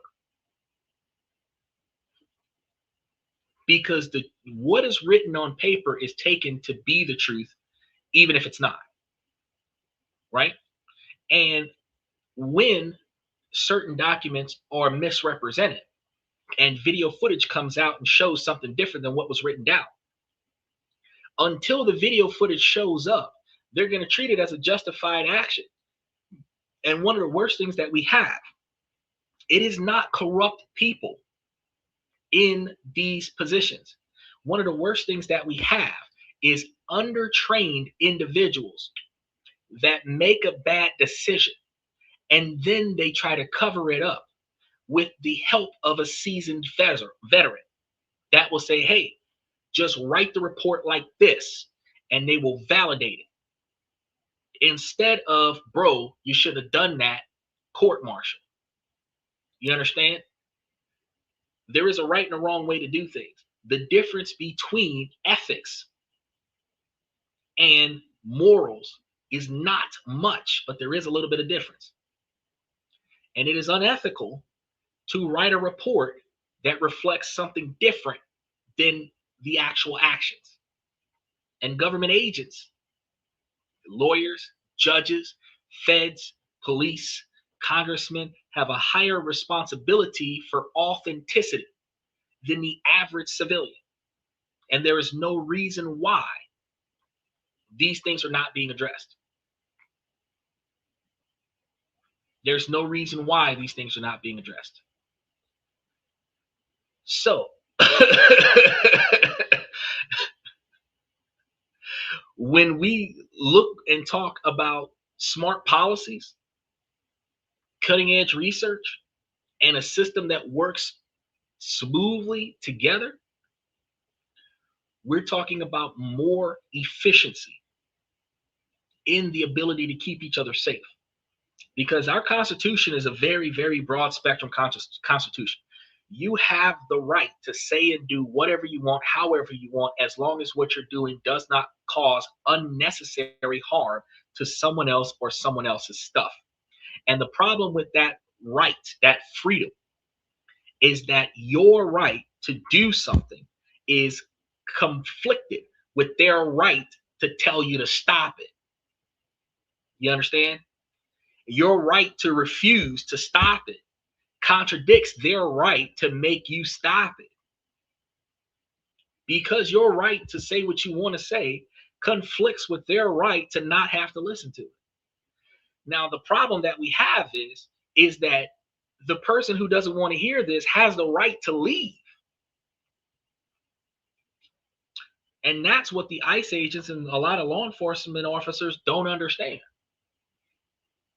While we as American citizens have the right to shout at the top of our lungs the most obscene things that you can say in a country to its officials, you don't got to take that. You can leave. The person you came to arrest, ignore the crowd, arrest that person, get in a car, and drive away. So fighting the crowd is not necessary. Now, when they start throwing stuff, rocks, bottles, cans, Molotovs, that's when the tear gas comes out. That's when the rubber bullets come out. That's when the fire hoses start coming out. But we should not be in a situation right now in 2026 where Americans are losing their lives because we don't like the fact that other Americans are deporting non-Americans. We shouldn't be in that situation. And we should not be in a government shutdown right now because the Republican Party disagrees with the Democratic Party that the ICE agents should have the same advanced level body camera equipment as local law enforcement. I don't even know why that shit got delayed. It's like, bro, make them put on some body cameras and make them take off their masks so that they can be identified, so that their actions can be documented on video, so that if an incident occurs, we can get first person view of what went down. Because the video of the guy getting beat to death does not show what he caused to get beat. It does not show what caused him getting shot. It just shows him being jumped by police, by agents, by federal agents, and then shows him being gunned down by those federal agents. But what he did to cause that would have been on a first-person body cam from the agents that was engaging him before the detainment began. And if it turns out to have been justified because of his refusal to be detained, and if he would have dropped his gun and reached for that gun during an arrest, and that would have justified him being shot, I mean, the first-person body cameras would have painted a better picture. The lady that got gunned down in her car, The first person body cam of the vehicle driving away from the officer, not to the officer, would have probably shown that the officer did not have a reason to shoot the car. While he did have a reason to pursue the vehicle, he didn't have a reason to shoot the car. And being held responsible for the decisions that you make in the moment, while immunity for any agent that is acting under the color of law, immunity is limited to justifiable actions in the enforcement of the law. Overwhelming force is not qualified immunity. Unnecessary actions and behaviors are not qualified by immunity. Only the actions necessary to enforce the law and execute any lawful enforcement of any kind, like a court order or a warrant or something to that effect, an arrest or something to that effect, whatever effort is necessary. If it wasn't necessary, if it was above and beyond the expectations of how to get that done, that is supposed to require consequence and discipline, which would deter future officers and ICE agents from performing in that same dynamic, which reduces and eliminates unnecessary situations that are misunderstandings that leads to the loss of life. So the budget, the shutdown, all spiraled out of control because these guys are not acting right. Because had they not had 2 murders in less than 3 months of American citizens, we would not have had a shutdown, because they would not have had an excuse. The budget would have been approved. DHS got beef from Congress because of them 2 deaths, right? So when a shutdown comes out, it destroys the system. It stops the training. It freezes tech upgrades. It crushes the morale. And it tells our most experienced people that their financial stability is expendable. Just a cog in a wheel. So while the lights may stay on at the border crossing, the agency itself is being hollowed out from the inside out. So while the title of tonight's show sounds like a contradiction, it is the literal truth. In the uniquely American spectacle of a partial government shutdown, Homeland Security can be shut down and the border can still be open in every way that involves planning, administration, and paying its bills. And yet, thanks to that legal loophole from the 19th century, the border was going to stay open regardless of the shutdown of administrative works. And it's going to be manned by a workforce that is required by law to protect the country, even when their own government has failed to protect them.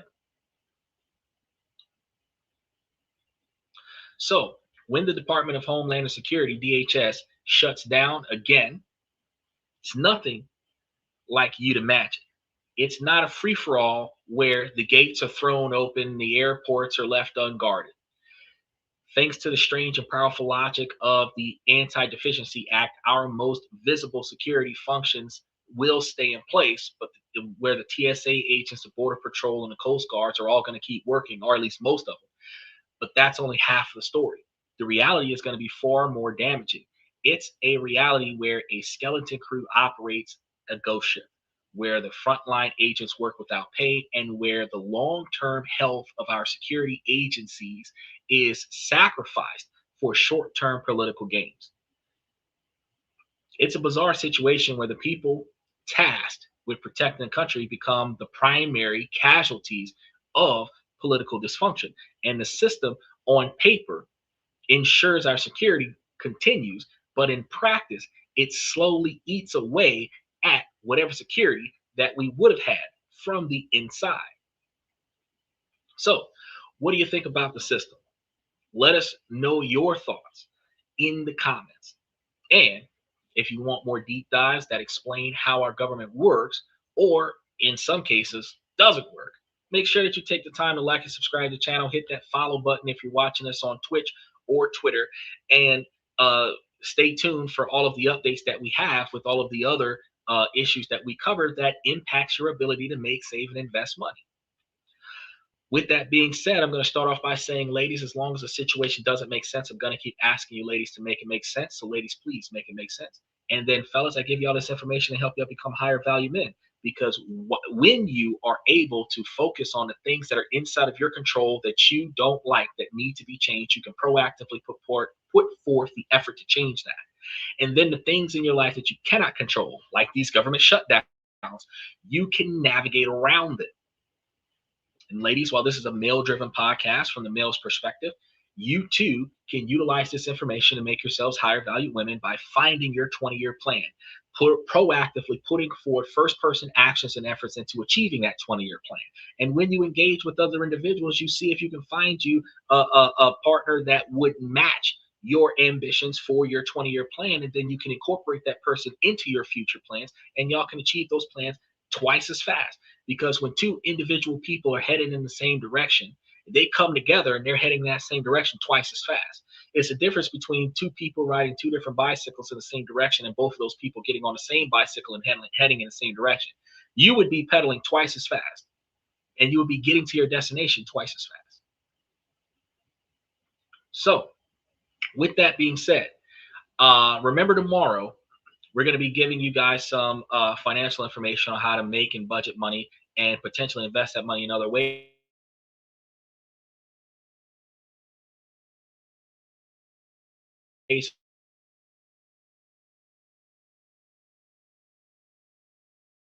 Tonight and tomorrow, we're going to be putting up Wednesday's new country that we're going to be talking about, and potentially turning over profits overseas. And then the rest of the week you see is up there Thursday, Friday, and it should be Saturday for the rest of the week that you're going to see up there. And then Sundays are questions and comments from the fans. So I want to make sure that you guys hit the notification buttons throughout the week and remind yourselves when we get started, because we typically start at the top of the hour at 11 o'clock Eastern Standard Time, which is like 10 o'clock Central Standard Time. But sometimes we're a little like 10 or 15 minutes late. But we usually are there right around. But you see the show is scheduled for 11:05 Eastern Standard Time, and we typically tee it off at around 11 o'clock Eastern Standard Time. So make sure that you swing around between 11 and 11:15 Eastern Standard Time and see what we got going on for the day. And make sure that you hit those notifications so that you can be here, especially for the shows that you would like to get more information on. Now, one of the other things I want to tell you before we go is that since we archive everything, you can go to the YouTube platform and you can gain access to all of the information that we have ever covered over the last 2 or 3 years. I want to say we have it going back as far as the last 2 or 3 years. I know that it should be going as far back as August of 2024 for the most part, because we used to have a co-host show, and then we started improvements, and it ended up being a mono show, and the co-host videos have been overwritten with newer videos because we've done a lot more improvements. So at least going as far back as August of 2024, we have all of the information that we have covered, which would aid you in your ability to make better decisions in your personal life, so that you can put less pressure on your professional life. Because when you don't have enough money to sustain your personal life, you start begging for raises, begging for hours, promotions, and all this other stuff with your employer. And when you don't get that, when you don't get the income that you're looking for from your employer, that frustrates you and causes you to change jobs. Even with these shutdowns, with the loss of pay, not getting paid for months at a time, that frustrates you and it causes you to change jobs. But if you had more money lying around the house, you wouldn't be frustrated at a shutdown because your money's going to come eventually. Likewise, if you work for yourself, you'll find yourself raising prices on your customers in order to offset the expenses of your household. If your expenses of your household are cheaper, then you don't have to raise the prices on your customers, which gives you a stable income where you're capable of making it through these financial challenges. So all of this stuff is important to you guys. And you're able to go back through the archive and find ways to improve your personal life as well as your professional life. So take the time to go back and look at that. And then tomorrow, we'll be covering you guys with a new topic. So with that being said, I want to thank you guys for coming to This and That. I'm your host, Xander, where we talk about this, that, and everything in between. And I will see you guys tomorrow night.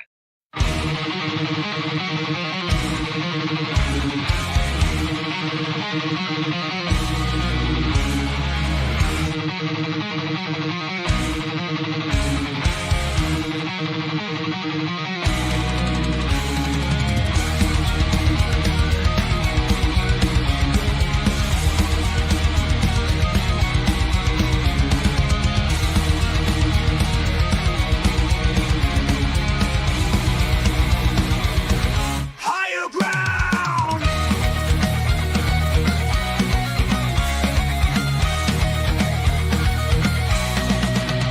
Used to chase validation, now I validate myself.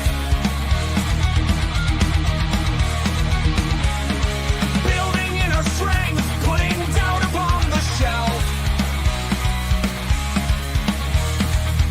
No more unnecessary drama, no more wasted time.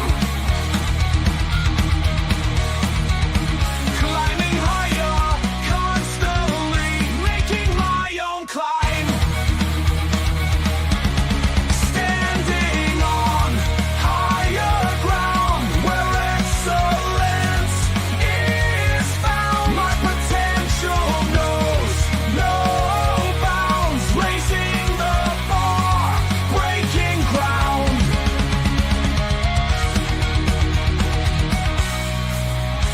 My network is my net worth. Choose your company wise. Surround yourself with eagles, not with sheep in disguise.